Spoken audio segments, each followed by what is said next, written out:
All right, so we're back here on another Couch Coach Live. We are in our regular time this week. There's no super week this week, so we got our regular Tuesday edition of Couch Coach Live.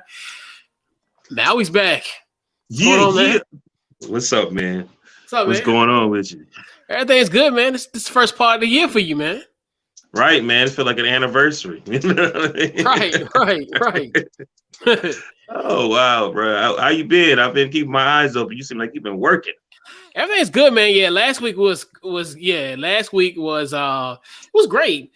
That's the thing about Super Bowl. It's kind of one of the things I kind of envisioned doing, like years in the making. I know last year I had it on a smaller scale, but then I knew like coming into this year I wanted to do a little bit better. I was actually fortunate enough this time to get a Chiefs representative and a Tampa Bay representative, somebody from both conferences. And it was crazy because the last 3 years, the first time when I had the Rams, I couldn't find a Patriots one. They lost. Last year, I found the 49ers guy, and then they lost. So part of me was like, all right, don't be the kiss of death this year. You got to find somebody on both sides. Right. So definitely appreciate it. And then also the other appearances I've been on the other podcasts this week.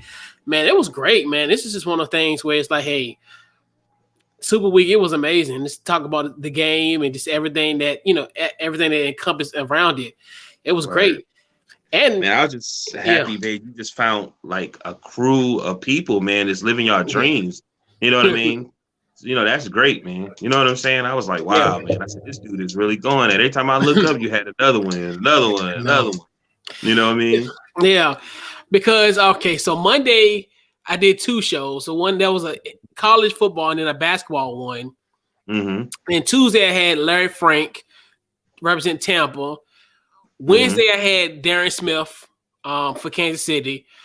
Wednesday I did Coach Foss show. I did his show on Wednesday. Thursday we did the show, and I tell you about Thursday. Friday I did a show with Football and Chill, my guy Rob. Then Saturday we did See You Sunday, and then I ended up going on my guy Rich from England. The Slick Talk show on Saturday evening, and then I ended up going on Jeff's show during halftime of the Super Bowl. So yeah, man, every day. And it was great. Like, it felt weird yesterday not doing anything. It really did. You need to rest, huh? I needed my rests. Right? You needed your rest. Because if you don't get your rest, nobody gets their rest. Correct. I'll bring my pillow everywhere. Shout out to our boy. Shout out to the little Leo King. I didn't say it. We don't want a name drop because that's our guy. Right. And Hollywood. Thanks. So yeah, man. Definitely was a great week.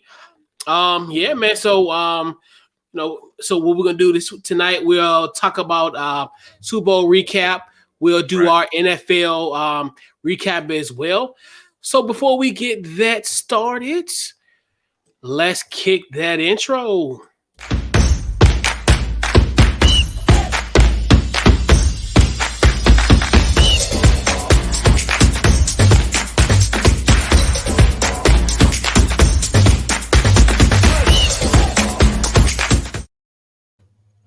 All right, so we're back at it, man. Yeah, I forgot, man. We got an intro. Yeah. Okay. First of all, hold up. I know we in 2020 now. You got intro. Yeah, man. You got intro. I have a better updated. When I've been using the intro from the podcast for like 2 years now. It's like one night I woke up in the middle of the night. It was like, look, it's time to revamp, because I think I had that one title as CCL Intro 2019. It's 2021. We can't do that no more. We can't usher in the new year without He done got intro. Yeah, like, wow. I'm sitting over here doing the bank hails, and I'm like, okay, go coach. That's what's up, man. That's what's up, bro. Yeah, man. That's what's up. Yeah, so we got that all going, and so let's talk about Super Bowl 55.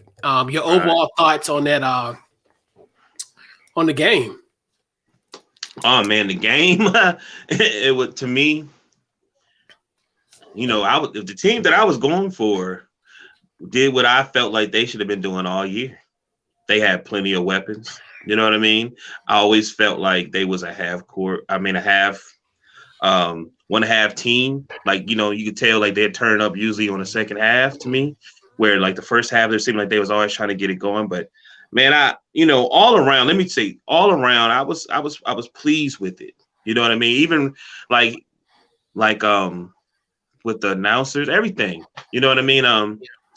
I was just happy. I think it gave the people who missed having the crowd and that, you know what I mean? I think they did a good job. Myself, anyway. I was pleased. I hate to say this. I mean, I always like Super Bowls regardless. Like to me, Mm-hmm. it like when it comes to football and then the ending of a season, you really don't have to please me per se. Like Mm-hmm. it was still a good game for the most part. Mm-hmm. Betting wise, it wasn't the best because I did an over and under bet because the Mm-hmm. line was 55. Of Uh-huh. course, obviously, it's me being a riverboat gambler. Uh-huh.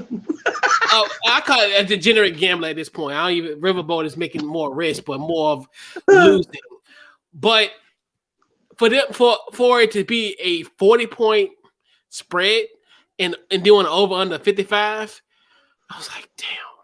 I didn't like that part. Uh-huh. But overall, it was a good game. It wasn't really a good game, but like you said, the team I rooted for, it was great because I had Tampa Bay winning, and actually, a lot of things that I was talking about during the week kind of came into fruition. I You had Tampa Bay definitely, win? yeah, I had Tampa Bay Oh winning. wow. I thought you had KC. Okay, go ahead. No, You which talk. I think I'm gonna talk about. I should talk about this more in the. I'll talk about this more in the big surprise, but yeah, I Okay. had Tampa Bay winning. I just figured just the momentum of the last matchup in week 12, they kind of Mm-hmm. figured it out in the second half. So I figured, Mm-hmm. and then Tom Brady, for some bizarre reason, he avenged his losses, like against New Orleans. They beat them twice in the New Orleans beat them twice in the regular season.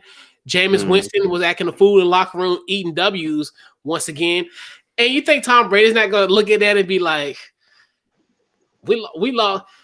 The guy who I replace is in the locker room after beating me by 30-something points, eating W's. Like,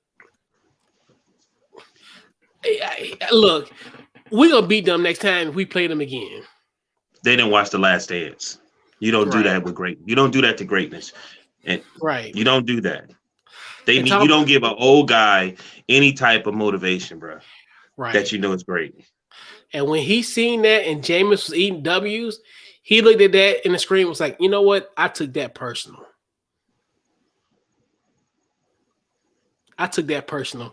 So how you feel now when you were 79 last year, throwing 70 interceptions with 30 interceptions, this same team that was just as talented, minus like Gronk, minus AB, you took this team that was 79. I got this team winning championships. I got people talking about Devin White, Levante David once again reemerge. If you're not a football guy, these names would mythically disappear out of your mind last year. You wouldn't even know who these guys were because Tampa Bay was 79. They were a struggling team. Bruce Arians, we was like, is this time for him to go? So, yeah, and then it's just, it was the spectacle that is Super Bowl was great. The game didn't live up to the hype, obviously. Everything around it was great, in my personal opinion, just like the whole coverage.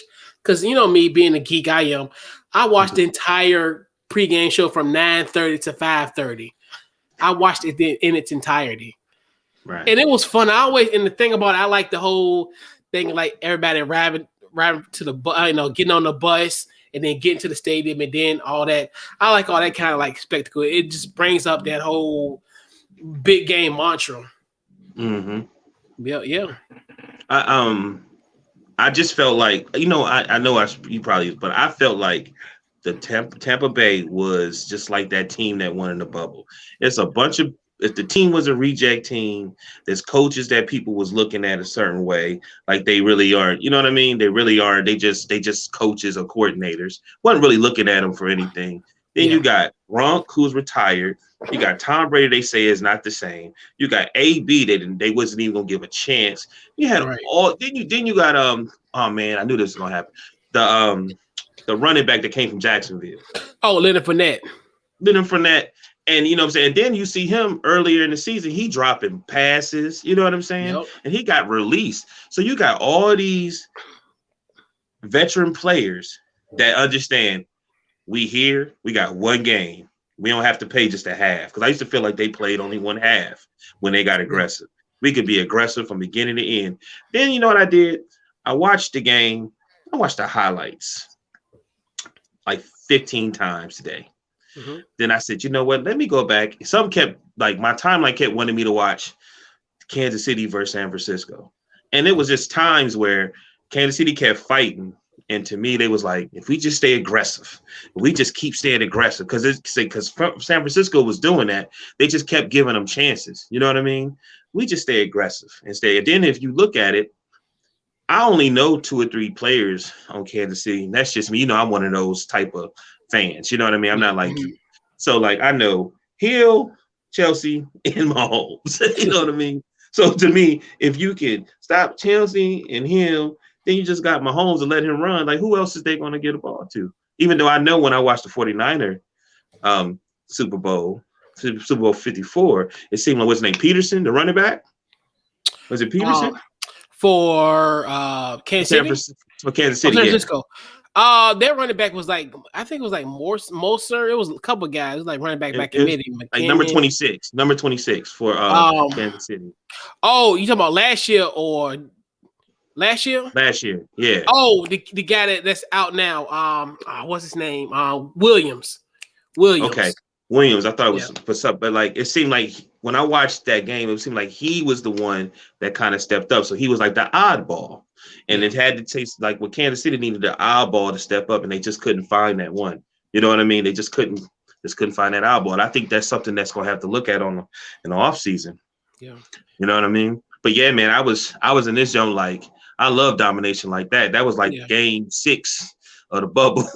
Yeah, it was crazy. It was, and I think I get to more to it, the nuts and bolts of it, and the surprises. But yeah, man. So, what was your overall thoughts? Overall thoughts. Let me see. What did I put down? It just, to me, I felt like you just talk about in the game or just it's everything. Yeah, I just felt like the Bucks just had more to. It's just everything about it. Like this, is the Super Bowl, a female referee, female coaches, but all black coaches. I just felt like it was just something special for that team to win. You know what I mean? And I just felt like I hadn't seen the defense to me since that Ray Lewis Raven team. You know what I'm saying? Like it just seemed like they always had an answer and they just stayed aggressive. You know what I mean?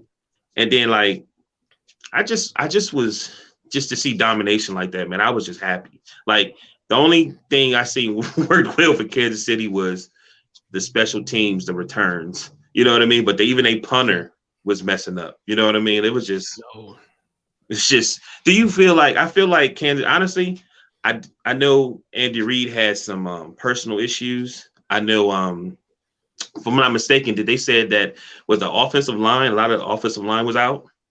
Yeah, Eric Fisher and then Mitchell Schwartz, they were out. Left tackle, and I think he was a center or what have you. But yeah, so those are out. Then they plug in a guy who Von Miller pretty much destroyed in Super Bowl 50 5 years ago, and pretty much handed him the MVP trophy essentially, and Mike Rimmers. So yeah, they had a lot of issues on the offensive line. So for me too, I still feel like Kansas City came out there very like, man, we got this. You know what I mean? Yeah. You know, I still had that feeling, but let me tell you, man, I think when you win a championship, it's really hard to repeat.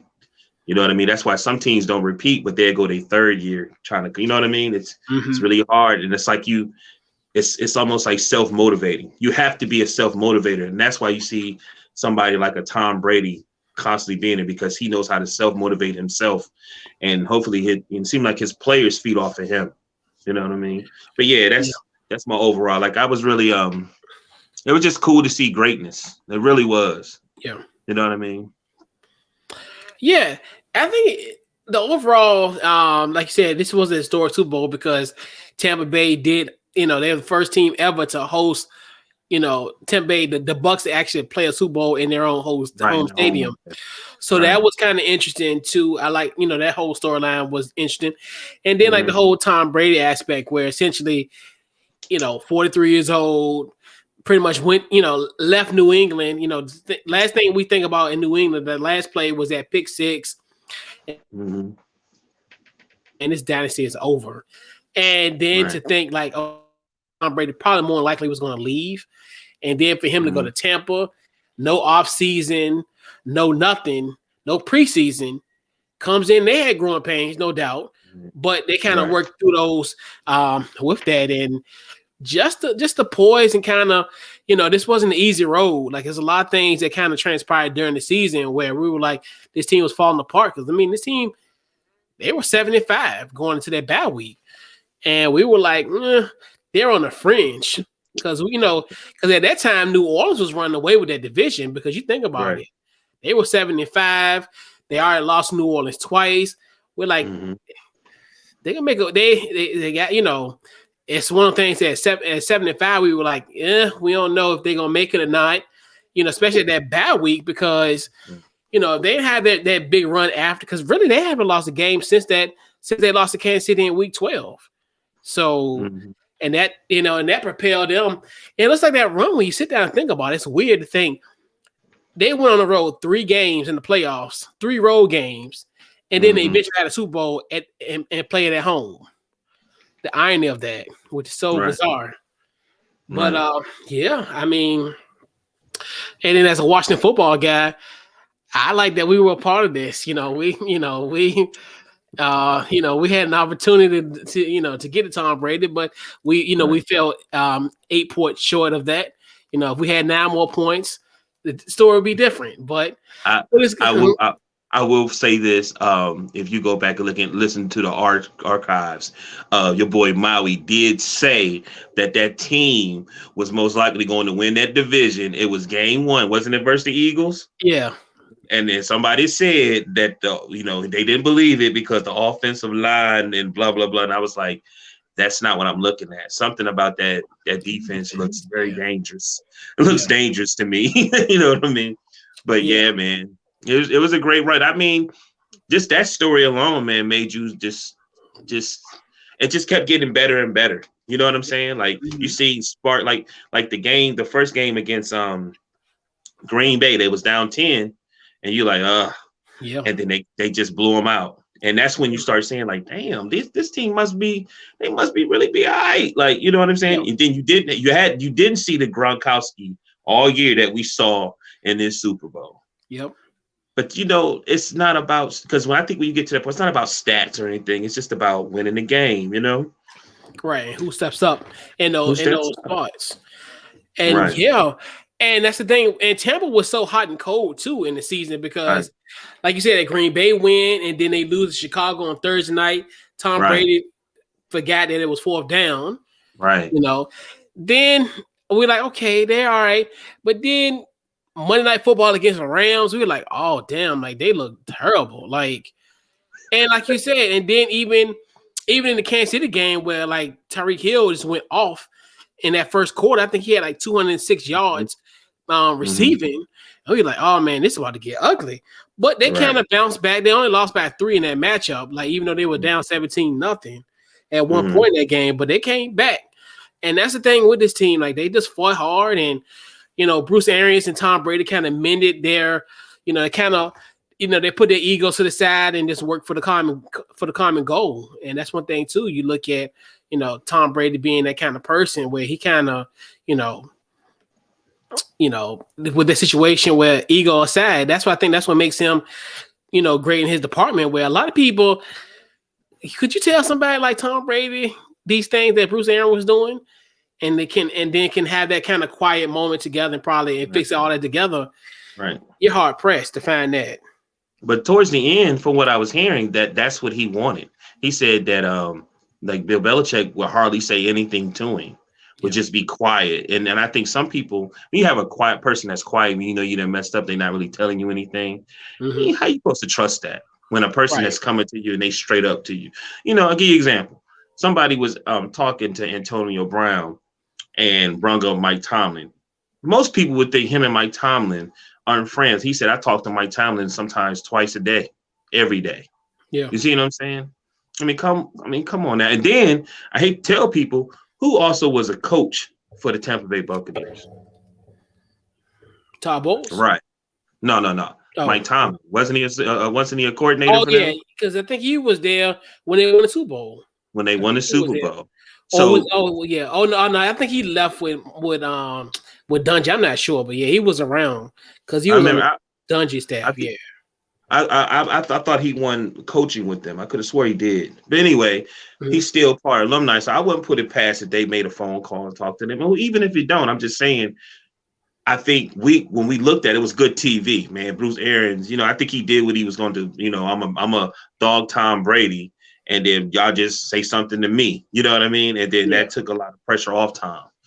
Whereas the other coach, Bill Belichick, would blame Tom, or he'd say this, you know what I mean? He just in the media, you know what I mean? I'm sure that made Tom upset. I think Tom probably was like, wow, you being straight up with me. That's what I need. Just be honest. You know what I mean? Yeah. It's gonna be interesting though. Big time. So what was the biggest takeaway of the Super Bowl? Man, like I said, they just was ready, man. They seemed it was just, I think I love technical, but it seemed like they was just seemed like they was just ready, man. It seemed like any move y'all make. Yeah. And it's funny. What I saw was the first few plays that Tampa Bay did, they ran the ball. And it seemed like just them running the ball those few times opened up everything. And it almost made me feel like, okay, they're terrified of this run. You know what I'm saying? If it ain't Jones, it's your man from Jacksonville. You know what I'm saying? And then that play action was scary for them. You know what I mean? It was scary for them. And it was just an all-around game. It seemed like all year they finally just was able to put everything together, and they got it. Then also against Kansas City, and Romo said it. That's why I like Romo. Romo said, because we hadn't said anything yet. Yeah, everybody's complaining about the refs, but Romo said it. He said, I'm gonna be honest with y'all, Kansas City really likes to hold. And so when I went back and watched the highlights, that I would, Evans was the receiver they always passed to, and 2 or 3 of those flags was on him because they were holding him. You see what I'm saying? It was a pass interference, it was 2 pass interferences. You know what I mean? And it was a holding. You know what I mean? So I just felt man, to me, they was just well coached and prepared. You know what I mean? And then I started looking. I said, hey, with that thing that happened with Andy Reid's family, was that something that might have, you know what I'm saying, might have been an issue? Did it knock the focus off everybody? You know what I mean? Yeah, and that's the thing, not even to kind of get into that. And that was weird because on Thursday, we did the podcast on Thursday, and we were like, man, it's been a very quiet week. Like, normally certain things happen, like little stuff. But it just lets you know, like, and then the news of that happened, and it's like, wow, like, that really, it was and it's crazy because when they broke it on Friday, it was like, oh man, and it ain't even like the speculations kind of came into play, but just like the whole thought of like, man, this could be one of the worst things that could happen as far as just the news, and then hearing the news of the 5-year-old little girl that's fighting for her life, one of the victims of the accident. So that made you be like, wow, like this is past a football issue. This is like just an issue that is just so just so sad in so many degrees. Where now she's still still fighting for her life, and she hasn't She hasn't woke up since hasn't woke up yet. Mm-hmm. And that happened on Thursday. So you think to yourself like, God, that's just such a sad situation. Mm-hmm. Yeah, it is. It's weird, because I've watched some stuff. I haven't heard I've read more at the bottom, but they haven't really talked a lot about it. I haven't seen people talk about it. You know what I mean? But they kept showing Andy Reid. And you I don't know. Maybe it's me. I just was feeling like, that might have been on his mind, and he wasn't all the way there. You know what I mean? And how could you? You know what I mean? I understand. But yeah, man. Like my biggest takeaway also is, as dangerous as the Kansas City Chiefs have looked all year, it seemed like they might be a one weapon short. They might need another weapon. What you think? I think they should get the offensive line together. I think like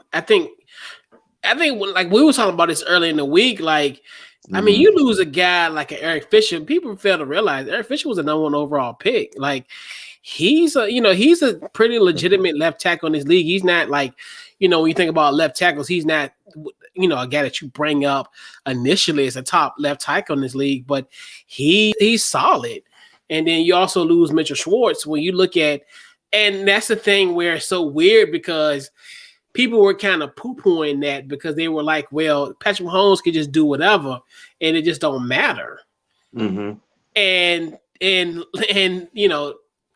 everything that transpired was essentially, that was the downfall, because I think that's the thing where everybody just figured, well, and think about it, Eric Fisher tore his Achilles in that Buffalo game. So late in that game, that's another thing where, they didn't have Mr. Schwartz, but still the fact of them losing him, especially late in that game, that really, that's one of the things when you look at that was a deciding factor, because that's where really all the pressure came from that side. And you think about, and they knew to attack that weakness, especially when you had, Mike Reimers there, as we mentioned earlier, when he played for Carolina. I mean, they dogged him in that Super Bowl. Yeah. So you don't think they might need? I know about the line, but you don't think they might need like one more receiver, like a tall, slender receiver that they can send downfield that's dangerous? Because when I watched it a bunch of times today, he kept and Mahomes looked more like Russell Wilson than Mahomes than he did in. I know he was hurt, but that he running side to side, and he had options where he could have ran in the middle and slid. He didn't do that. And not even one announcer said that. He's got to stop. Why is he doing this side to side thing? He needs to go. You know what I mean? It's like, I'm like, man, if you really want to make it happen, you got to run, because that's what was working for you in the beginning of the game anyway. You know what I mean? And but it just seemed like. I know. And what sucks about it is they were playing behind for the majority of the game. So a part of them probably was like, well, no, we need to, because that's another thing too, where I was shocked that they abandoned the run. When you sit down and think about it, because to me that kind of would have opened up a lot of it, and I'll lose that more so in the surprise. But that was one thing I was really shocked about with them, and like you said, because Mahomes won't try to scramble. He was trying to scramble outside, and this other. He won't touch that middle. Because I think he wouldn't touch that middle. He wouldn't go in that middle. Because he knew what was going. You're right. He knew. He was like, I'm already got a turf toe. Like, I ain't trying to go even more. I mean, he knew. Trust me, he was smart. On that Tampa Bay team, do you know how many controversial veteran plays they had? Sue, Antonio Brown. I was just sitting there like, man, all these dudes that these controversy figures they may try to make like they crazy and this and that. Hey, weird. There this, weird. Yeah, man. I was like, man. Right. So running his life. Big time. Biggest surprise. Well, like we just said it. I felt like Mahomes was going to, and he did. Oh, biggest surprise. The Hill and Chelsea dropping passes. Yeah. Dropping passes. And dropping passes, and how the run game started well, and how they were using Gronk. You know what I mean? And which I think we had earlier, we had spoke about, like, man, why don't they just had an offense go through Gronk and then they could run the ball, then they could hit AB, and it's like they didn't do that. It seemed like they was always trying to force it and try to, as much as they can. And they did it everything that we said in the beginning of the year that they should do. Yeah. To be honest with you. Yeah. And what's weird about this all, and this on Tampa Bay's end, the fact that, like we talked about, and the whole entire week, we talked about X factors, who's going to make a big impact. Mm-hmm. The people who made the most impact, no one was talking about. When we talked about Gronk, and then Antonio AB getting the touchdown. We didn't even know he was gonna play. I was thought my biggest storyline was, okay, well, will he even play? Like, and if he does play, how effective will he be?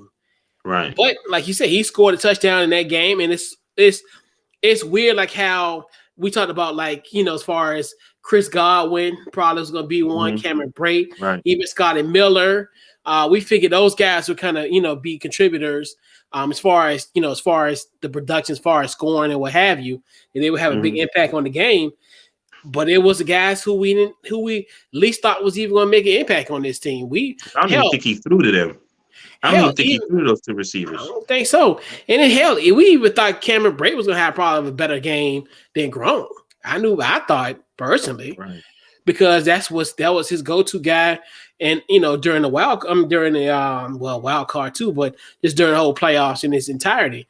But and then their defense, and it's funny because I talked about this, and it's funny. It's just like everything. It's almost like it's easier to say it than to do it, because I always said the key to Kansas City is eliminating their vertical game.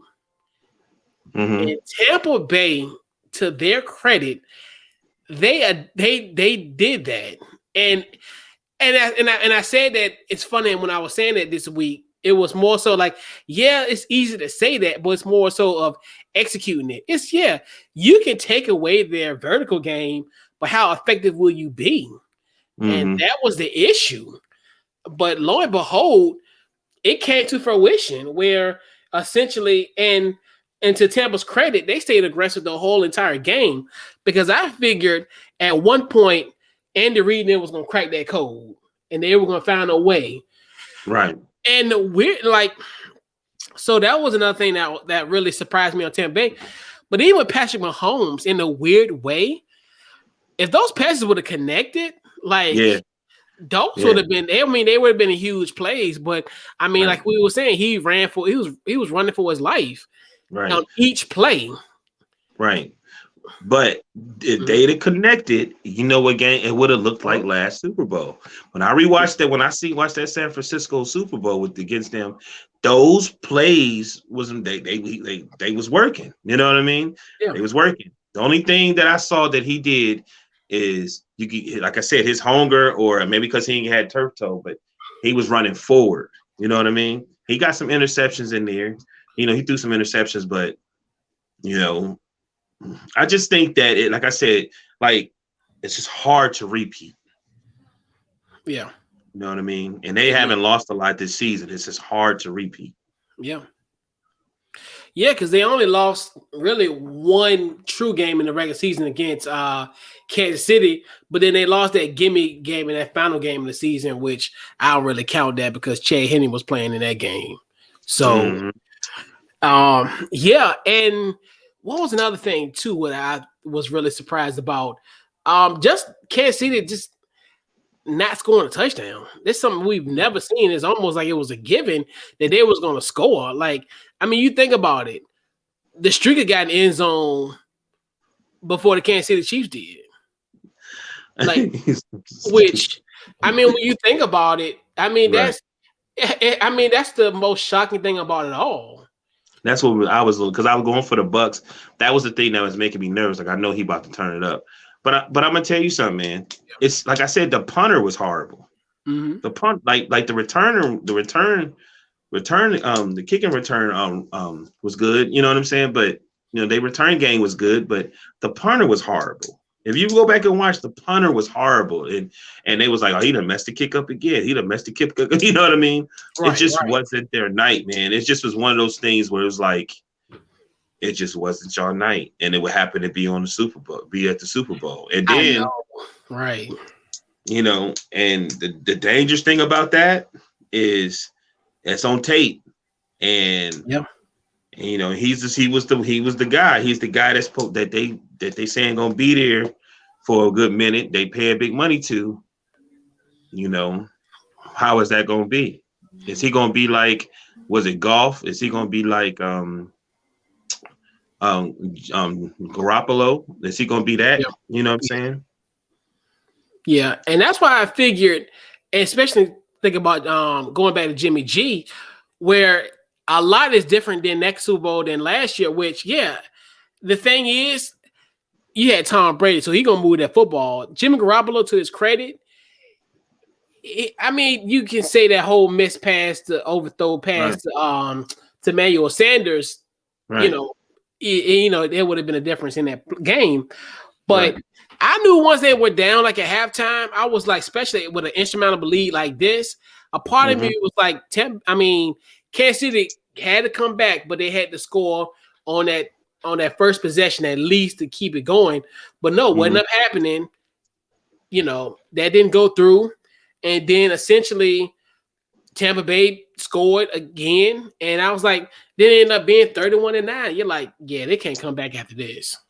It's like I kudos to the coaching staff, because I also saw, and Romo said it. He said, man, Kansas City liked to hold a lot. He said, but y'all don't, but the thing of it is, Gronkowski liked that type of play. You know what I mean? So he's going to keep running through them holding him, and he's going to end up getting open. Mike Evans, they hold him. They got filming. They holding him. And then all of a sudden he cuts. And when he cuts, they gonna hold him even more, and that's why they was throwing the flag. And then you know what I'm saying, and the offsides at the field goal, man, they was not ready. Bro. They wasn't mentally there. They was not mentally there. B. Offsides on the field goal. You're right, and then that's another one where they turned that to a scoring opportunity. And and then I'm telling you, that whole thing, that first half, that whole Tyrann Mathieu and Tom Brady exchange, that's when I knew, like, I was getting there.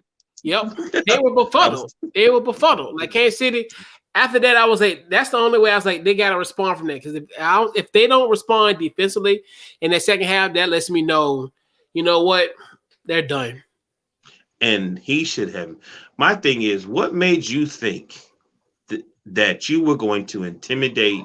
You know what kills me, Coach? Me and you are exactly the same. We nice guys. But what makes you think that you go, just because we nice and quiet and we look good, the ladies love us, that that we chumps, and that you gonna put your finger in our face? And when Tom Brady ran up and said something to him when I said, oh man, I knew it. I was like, that's it. You don't think them coaches over there, why would you do that? You know what I'm saying? This dude ain't no slouch. Right. He ain't no slouch, B. You just woke him up. And you know what's funny? He freed it. With the Bucks, he got a couple of security blankets in Antonio Brown and Gronkowski. And you ain't do nothing but wake up Gronkowski. You know what I'm saying? That wasn't smart, man. That wasn't smart. Right. Even like I said, but it all came down to me. They couldn't stop the running game. They stopped Jones, but even that, they couldn't stop the running game. Stop nothing. Right. They couldn't stop the play action. You know what I mean? Yep. Because that's who really, to me, we saying Gronkowski, but I keep messing his name up. I'm sorry.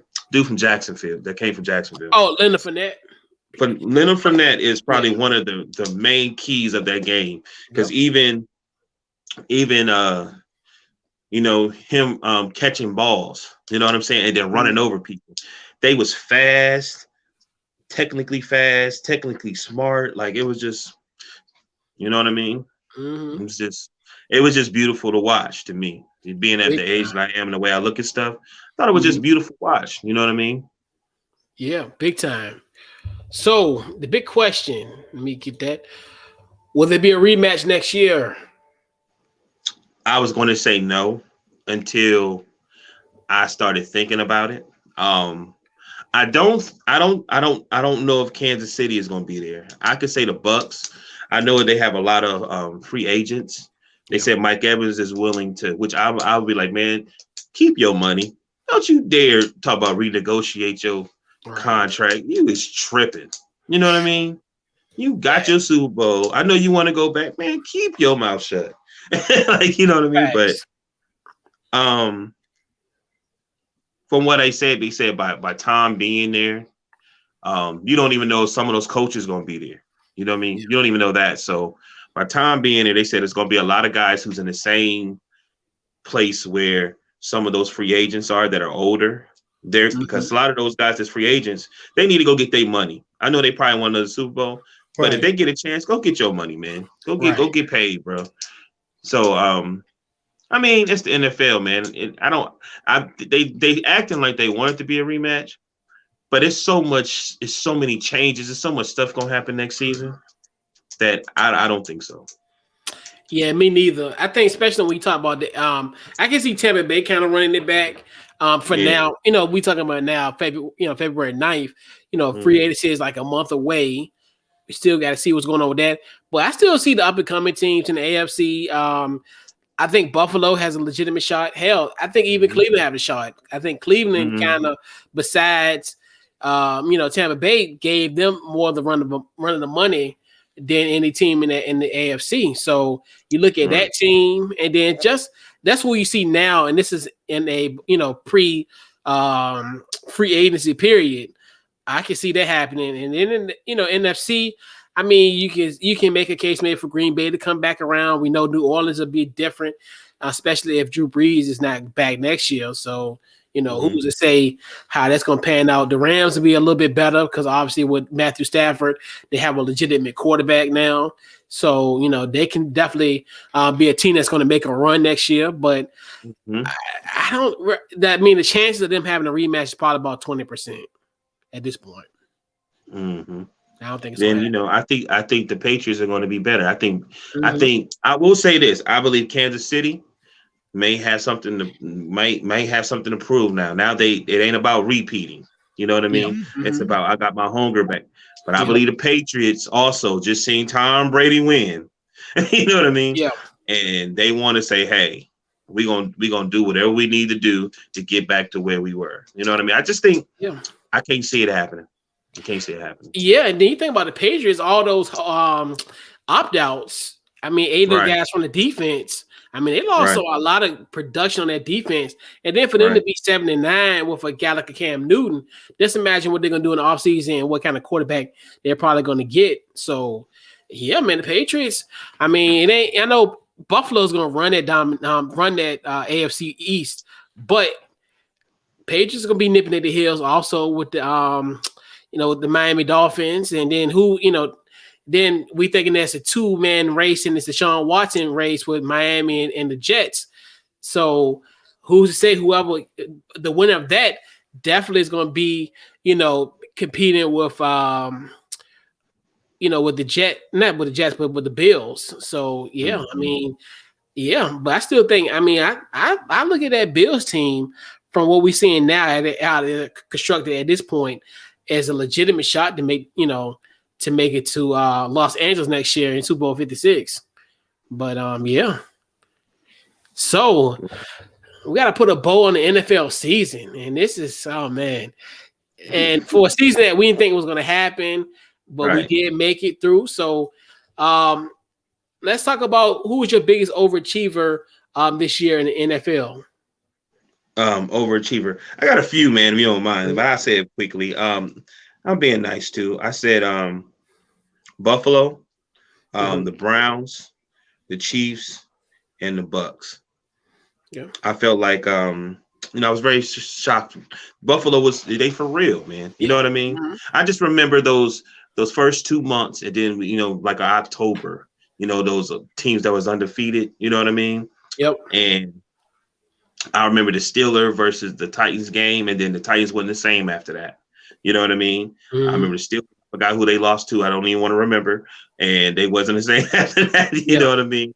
The Browns. The Browns had some big moments this season, like shootouts and everything, and of course the Chiefs just stayed consistent, and the Bucks. It is what it is. Like, and you know what's funny, man? I didn't put it on there because I was going fast. I'm going to put your defense of your team. Yeah. You know what I mean? I felt like I said, it's something special there. You know what I mean? And sometimes all it takes is one player to be special, and he can feed everybody else feed off of him. It's something special there, P. Seriously. Yeah, big time. My biggest overachievers probably got to be. I think it's a cross between Cleveland and Miami. Obviously, with Cleveland, we know Cleveland had the talent. The thing about it is they've always been like the paper champion in the sense we didn't think this kind of like a fly off the radar type of year because last year we had high expectations from them last year and ended up fading really quick. So now this is a year where you got a new head coach. No off season, no preseason. So everybody was like, okay, well, they're gonna be okay. They're gonna experience some growing pains, but for them to be 11-5 and almost having a sniff at winning the division, it's pretty amazing, especially without Odell Beckham for the season. Yeah, I have a question. What do you think they're gonna do with Odell Beckham? I think they'll trade him. I mean, because I don't think I think now you look at the emergence of like Daniel Peoples-Jones, Donovan Peoples-Jones. I think you see him emerging, and I think you can get some decent assets or a decent pick to and let him go somewhere, where he'll be a critical piece to a team that's missing like a number one receiver. And I don't think he's gonna be number one. Potentially, yeah, it depends on where he goes, but more likely he probably won't. But if somebody look at it, some teams chill. He come to watch. Well, he wouldn't be able number one to watching either. But in some places, but he can go somewhere. I mean, I think they could trade him and get something decent out of that. I would do that as soon as possible. To be honest with you. Yeah. And then the Miami Dolphins. I look at the Miami Dolphins. That team was 10-6, even though they didn't make the playoffs. But hell, they made so many strides. I mean, this team last year, going into the preseason, everybody was like, "Well, God, they're going to be the worst team in NFL history." Everybody thought they were going to be 0-16. They were 5-11 last year. Then now this year they doubled their wins once again at 10-6 and fell really short as far as going to the playoffs. And just the emergence of hopefully you'll get a lot more out of Tua next year, and then this team is going to improve. Hopefully, the draft they have 2 first-round picks. You're hoping they're going to get a number one receiver in that draft, and then also try to get some help on that line. And this team is well on their way. The defense has just been balling. So you look at that team, and they're on their way. I like Miami. Yeah. The biggest underachiever this season. Like I said, I got a few. Definitely the Jets with all the drama in the beginning of the season. You're right. You know what I mean? I put Atlanta. You remember the incident with the Cowboys? You remember that? And I think Atlanta should be better than what they really were, but I felt like. And I just remember that, you know what I mean? And then I think there was a few other games. I think it was it the Bears or something? It was a few games. They just was just coughing it up. And I was just like, man, there was like the laughing stocks of the league almost. Yep. I put the Raiders because I feel like the Raiders should be. I know they got a really tough division. I get it. But I think the Raiders should be better by now, man. You know what I mean? I just do. You know what I'm saying? They have like you see different times you see they seem like they're going to do better and be consistent, but they're not. And I think they got one more year. If they don't do anything now, I think they got one more year and they're probably going to start tearing that team up. You know what I mean? Yeah. I put the Texans with all the drama. You know what I mean? That happened. I put them. I put Miami because I like Miami, and I thought Miami was going to be better. I thought they was going to be in the playoffs. Yeah. But I felt like they was a playoff team. That's why. So I put Miami there. And last but not least, my Steelers. Oh yeah. My Steelers. You know what I mean? They should have. And you know what it is? It's more or less. I think being a Steeler, what I noticed was it's all through Ben. You know what I mean? And I felt like people say Ben is not mobile. Ben can still move if he want to. He just didn't want to. You know what I mean? I look at Ben like a spoiled brat. You know what I mean? Yeah. I do. I think he's like a spoiled brat, and he's been getting spoiled for a long time. Even him talking about he gonna redo his contract, but then when you look at it, you're like, man, all you gonna do is get an extension. How can you you know what I mean? Who are you playing with? You know, but and that's it. That's what I got. You know. Yeah. My biggest underachievers, it's gotta be the Eagles. I definitely thought they were gonna do some stuff. Yeah. Go ahead. I got another one. Because I figured going into the preseason, I looked at that team as probably the most talented team in that division in NFC East. The Jets as well. The Jets was the team that I didn't think they were going to be 2-14. I figured last year they were 7-9, and then Sam Darnold had mono for like 6 weeks of the season last year, and they still managed to be 7-9. So I figured there was going to be once again another at least you figured they were going to be improving from that 7-9 team, and then they end up being 2-14, and everything just fell apart. And then also, Mass also was Atlanta Falcons. I thought and what was funny because I thought Atlanta was going to win the division. I thought I had them 11-5, which is so weird because, like you said, those weird losses, the social distancing on that onside kick against Dallas, and you look at that, and then like the crazy losses, like the situation like with Detroit, where Todd Gurley went in and scored and gave Matthew Stafford time, and then ended up beating them in another game, and like all that. And it's just like, and you figured they were kind of in this moments. They had moments where they thought they were going to turn around. And actually, the weird thing about it, they played Kansas City pretty well this year. And that was another kind of when you look at going back in retrospect. I mean, that was a really close game for the most part in that game. So I mean, they held Kansas City in check. So you seen like those flashes of a team that could have double digits in this league, but for some odd reason they just couldn't get together in the fourth quarter. Right. I put your division too. I put NFC East because I just was thinking like he was just like in the beginning he was like my division is horrible. Like, you know what I mean? Like, it was like, but they so entertaining. It's always so close. Like, but that's why it's like we're the best division in football, regardless of our records or whatever. Because like when we like that game against Philly in that final game, we were Sunday night flex game, and all the Giants fans was praying that the Eagles win so they can get in at 6-10. And it was just funny, like how their little tri-state brethren that they hate for all their lives, they rooted for Philly. Like, it's almost like they were like, you know what? I'm fly Eagles fly tonight. I'm like, that just lets you know like how bad they hate us because they want to get in and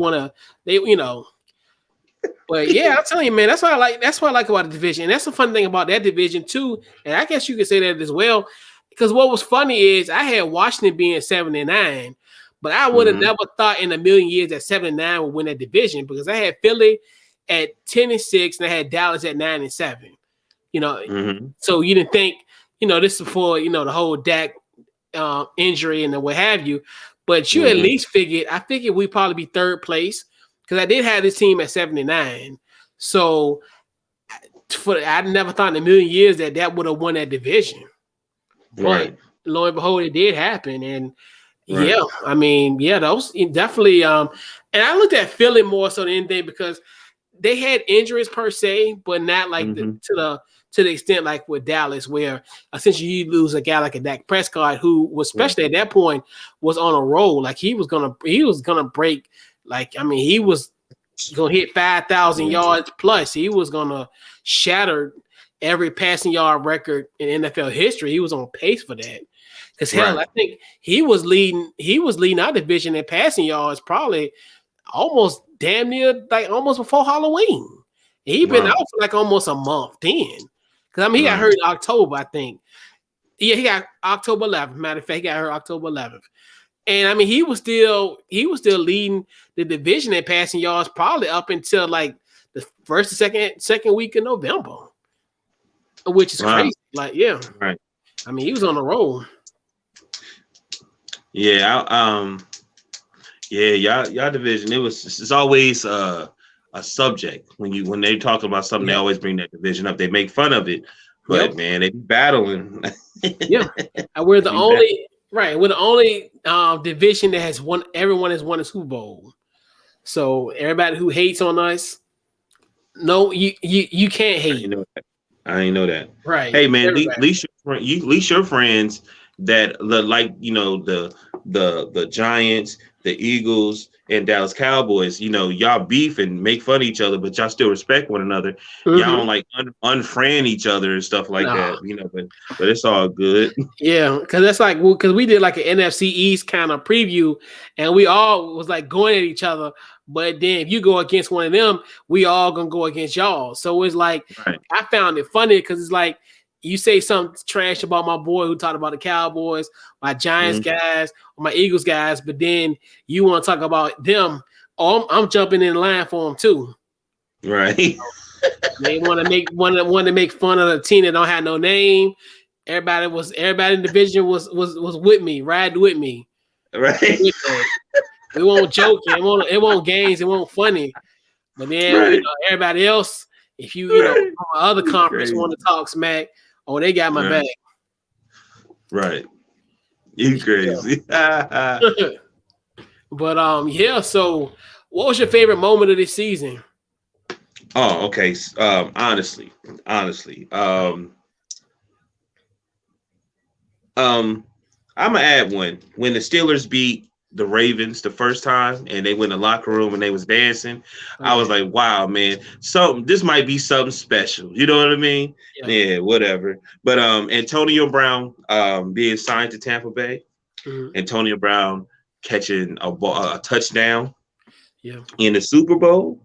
Yeah. And my last one I might mess his last name up, but Taylor Heinicke, that's his name? Oh, Taylor Heinicke. Yeah. Yeah, Taylor Heinicke.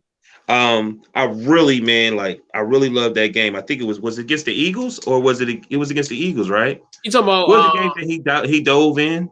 Oh, Tampa. That was in the wild card. Yeah. That was in a wild card? Yeah. Okay. Yeah. I thought it was the Eagles game, but yeah, man, I love that, man. I didn't know he was ODU. And I looked him up. I was like, man, that's what you want. That's one of the reasons you want to watch. You want to watch your team. But when you see a young man that just said, man, hey, this is my opportunity.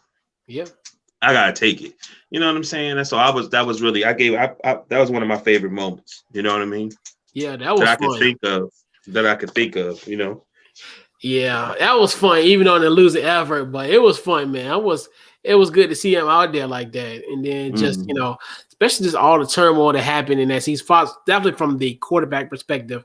Right. So to see him kind of play like he did was amazing. And my favorite moment, you might want to be ill on this one. But when, on that Monday night game, we beat Pittsburgh. And it's funny because what made it so special because A, y'all were undefeated. Then B, everybody kept on talking about all the Giants went to Seattle and they beat them. And everybody was like, the Giants going to run the division. Then we already suck on Monday Night Football. I was so mad when they changed our game. We playing on Monday at 5:00. I'm like, okay, well, at least we're on the road. We might have a shot. But if we at home, I'm like, and that's why I hope next year, please don't let Tampa come to Washington on Monday Night Football. Don't do that. Don't do that. I'm gonna be pissed off if that happens. But let me go back to let me backtrack. So that game was amazing to me. Like that kind of, it's weird because what was funny about that game was, and just that whole stretch, because I remember saying in the preseason where this team is probably gonna that stretch, that holiday stretch I said between the Dallas game and Seattle game was gonna be that 4-game stretch from hell, the holiday hell week, the holiday hell schedule.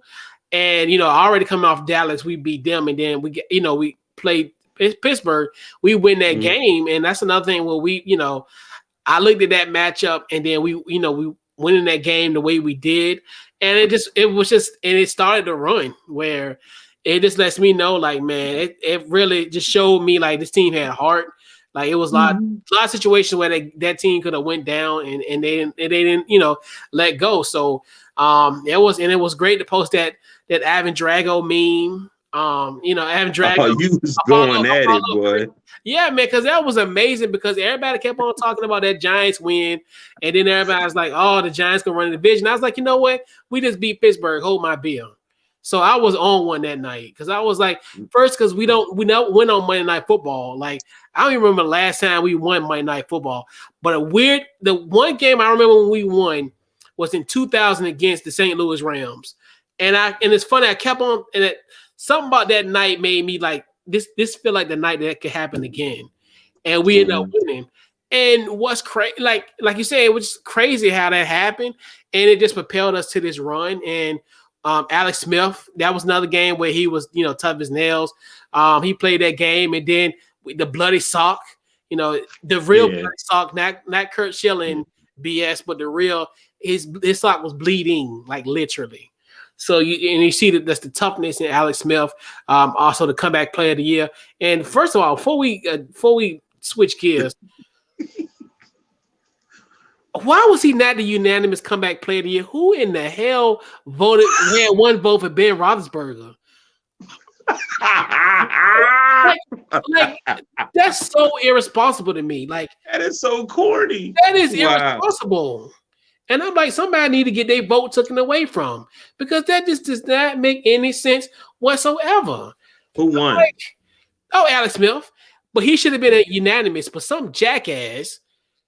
You really see, you have not changed. I thought by being 2021, you would have changed. You know that's my team, and you have tried everything you can to take that knife and drop. No, you got to understand. Yes, Big Ben had a major injury, especially in his career.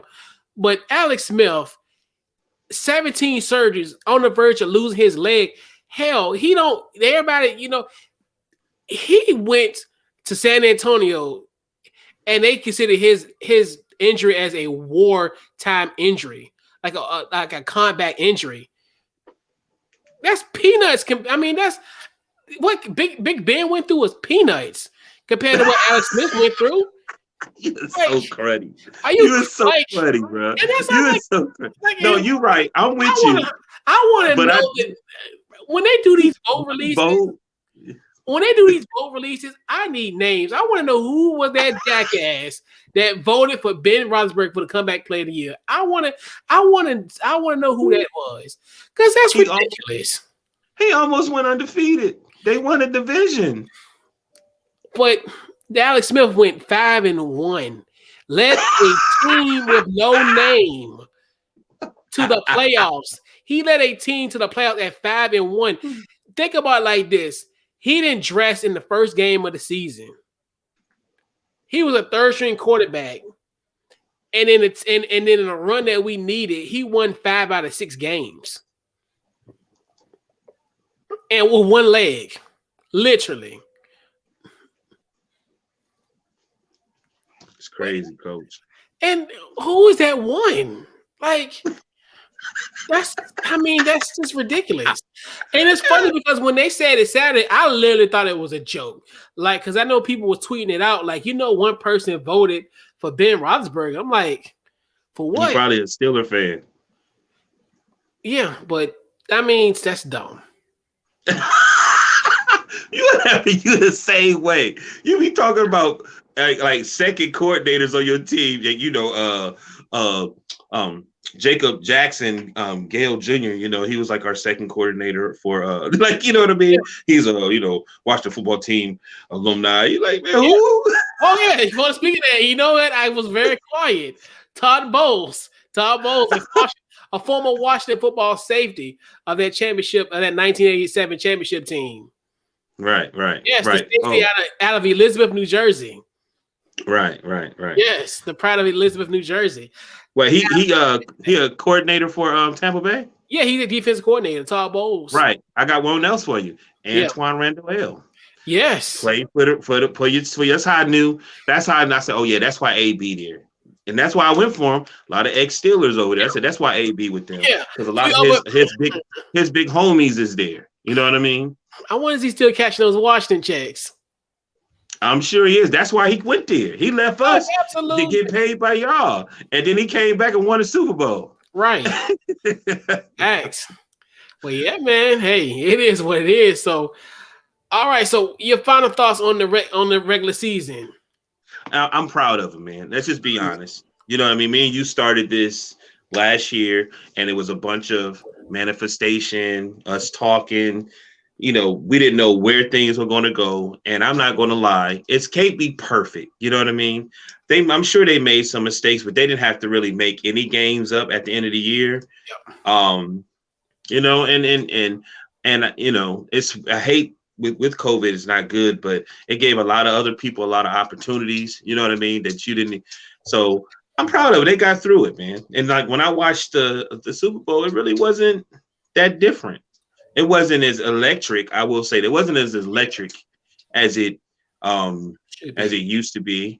But at the same time, they did it, man. They got through it.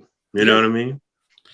Yeah, I agree with you on that one as well. Where I didn't think this season was going to play out. I mean, honestly, because we looked at just from our vantage point where we were like, okay, we look at we're not scientists, but we read and we're up on what's going on in this world, and we knew this is a kind of the pandemic is one of those things where the more people you're around, the more likely the chance of you getting this.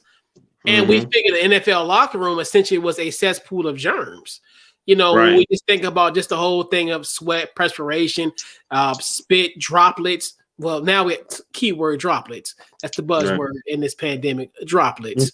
So you think about that and you couple it with everything else, you're like, wow. And then having to be able to contain those kind of guys and kind of keeping them in somewhat of a bubble-like atmosphere where essentially they have to kind of limit their person-to-person interactions.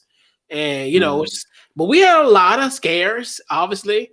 Especially and did a lot of adjustments, but no cancellations. That's one thing too, where the NFL was very flexible and it was great.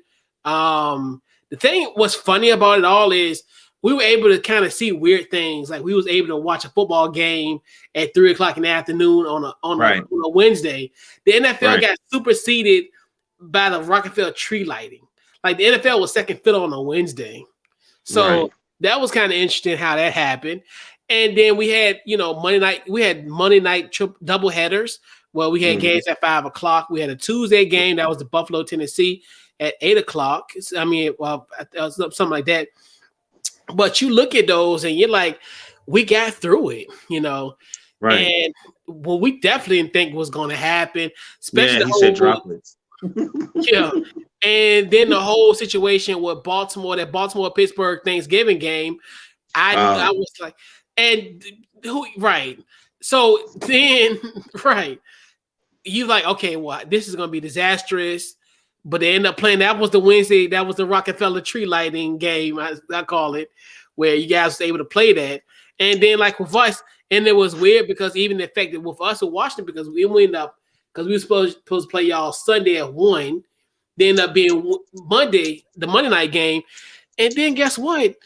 We supposed to go to Santa Clara the next week. We end up playing San Francisco and Arizona. We went back to Arizona again, but thank God we had to play Kyler Murray again. Luckily we just had, played, Nick Mullins So thank God we didn't have to worry about Kyler Murray once again and be victims of that offense. But a lot of it, just like you said, it was just like the thing about it, the hypotheticals that we were kind of talking about earlier didn't happen. So that's the beauty thing about it. Everybody was saying, well, it might be a week 18, week 19 to make up some games. Like hell, they was even saying we might even have a Valentine's Day Super Bowl, which for a single man, I wouldn't care. But Lord knows if I had a young lady on my arm, I don't know what have happened. Well, honestly, we could say that, but if they was talking about, they really don't want you to go nowhere, that'd have been great. Yeah, I mean, especially if you have a lid there that doesn't like sports and from 6 to 10, I'm sorry, but I don't know. That's not like maybe think about it. That might be because it's the Super Bowl, so a lot of women. It's the Super Bowl. It ain't a playoff game, so they probably wouldn't have minded. They like the halftime shows and watching the commercials, and say, look, baby, shoot, you got 2 female coordinators, and you got female ref in this town. Represent it, baby, represent it. You know what I'm saying? Right. But that would have been cool. But at the same time, I think they did it. Everything don't have to be so structured. I think I'm gonna tell you something. I bet you the owners, they probably like, I kind of like this thing because at least we know we ain't gotta have a bunch of outside issues. You know what I'm saying? Especially if you go to the NBA, a lot of the stuff that's going on, like let's say, well, Kevin Durant, what happened to him? You know what I'm saying? And this they second go round. It's going to make the NFL be like, and probably some of them players too, like how many games did we mess up because we didn't go by the rules? Yeah. Because I really believe we probably got another year of this. What you think? Probably. Yeah, because the way they're saying, and I'm not, like I said, I'm not a scientist or nor am I Anthony Fauci, Nationals fan as well, DC guy. Yeah, because the way they're saying in order for them to have somewhat of a herd mentality is herd immunity. Pardon me, I said mentality. Wow, immunity. It's gonna be like 70%, and then they're saying probably to achieve that it's probably going to be a year with with the vaccinations and what have you. So. I agree with you with that. So now you think to yourself, well, if we're in for a year, we know at least the major sports will still be around because they've kind of handled this in the way they have, and then just the whole thing of I don't know how this is going to change like Super Bowls going forward, but a part of me was like, I don't know if it was a good idea like for Kansas City to kind of to just fly out the day before. And it's funny because a lot of the mentality, a lot of people always say, when you travel and you're in this town for a week, you want to keep things as normal as possible. But this is a great opportunity where everybody to keep it normal for the week. So part of me is like, I don't know if this is going to be a situation going forward where, going forward, do teams just travel the night before? Because a part of me is like, you look at, and we look at Tampa Bay and it was weird because at least Tampa Bay, they were able to, and everybody, even Kansas City was able to sleep in their own bed too. So that kind of helped as well. And then you just had that one night and Tampa Bay, went to a team hotel Saturday night and then Kansas City went to their hotel. So part of me is like, I wonder how that's going to affect Super Bowls going forward and just how all that's going to pan out. But yeah, we shall see. Yeah. So let's put a bow on this week's Couch Coach Live, man. So where can they find your social media, Maui? Deshaun Morgan, Facebook, DT Morgan 78, Instagram. Yeah. Follow the show, Facebook, Twitter, Instagram on the Couch Coach Live. Also check out the audio of the show on Apple, Spotify, anyway you get podcasts, we're on there. Also, YouTube page, hit that up, like and subscribe. And yeah, man, this has been another Couch Coach Live, man. We actually officially put a bow on the NFL season.